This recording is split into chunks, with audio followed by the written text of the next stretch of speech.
ইসলামপুরবাসীর পক্ষ থেকে মামুন ভাইয়ের আগমন, বাবুল ভাই। জামালপুর জেলার ইসলামপুর উপজেলার গাইবান্ধা ইউনিয়নে কাটাখালী খাল, যা জিয়া খাল নামেও পরিচিত, পুনঃখনন কাজের উদ্বোধন গত ১৬ মার্চ ২০২৬ সোমবার অনুষ্ঠিত হয়েছে।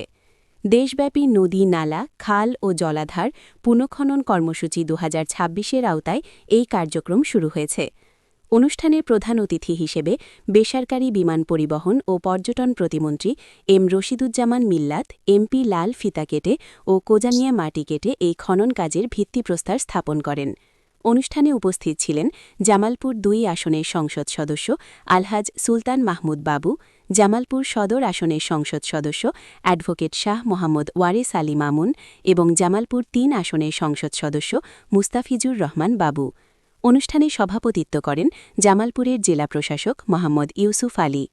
এই প্রকল্পটি গাইবান্ধা ইউনিয়নের ফুলকারচর গ্রাম থেকে শুরু হয়ে করইতলা ও আইরমাহি চিনারচর নামাকড়ালে দশানী নদী পর্যন্ত প্রায় ৮ কিলোমিটার দীর্ঘ। উপজেলা প্রশাসন ও উপজেলা দুর্যোগ ব্যবস্থাপনা বিভাগের আয়োজনে এই খনন কাজ পরিচালিত হচ্ছে। এলাকার দীর্ঘদিনের জলাবদ্ধতা নিরসন হবে। চরাঞ্চলের কৃষকরা সহজে ও কম খরচে সেচ সুবিধা পাবেন। দেশীয় মাছের প্রজনন বৃদ্ধি পাবে এবং স্থানীয় মানুষের জীবনযাত্রার মানোন্নয়ন ঘটবে। বক্তারা উল্লেখ করেন যে কৃষি উৎপাদন বৃদ্ধি ও গ্রামীণ অর্থনীতিকে শক্তিশালী করতে এই খালটি অত্যন্ত গুরুত্বপূর্ণ ভূমিকা রাখবে। তথ্য সংগ্রহ ও উপস্থাপনায় মাজুম আলী ফেসবুক পেজ। আপনার একটি শেয়ারের মাধ্যমে এই ভিডিওটি বিশ্বের কাছে পৌঁছাতে পারে, তাই ভিডিওটি ভালো লাগলে একটি শেয়ার করতে ভুলবেন না।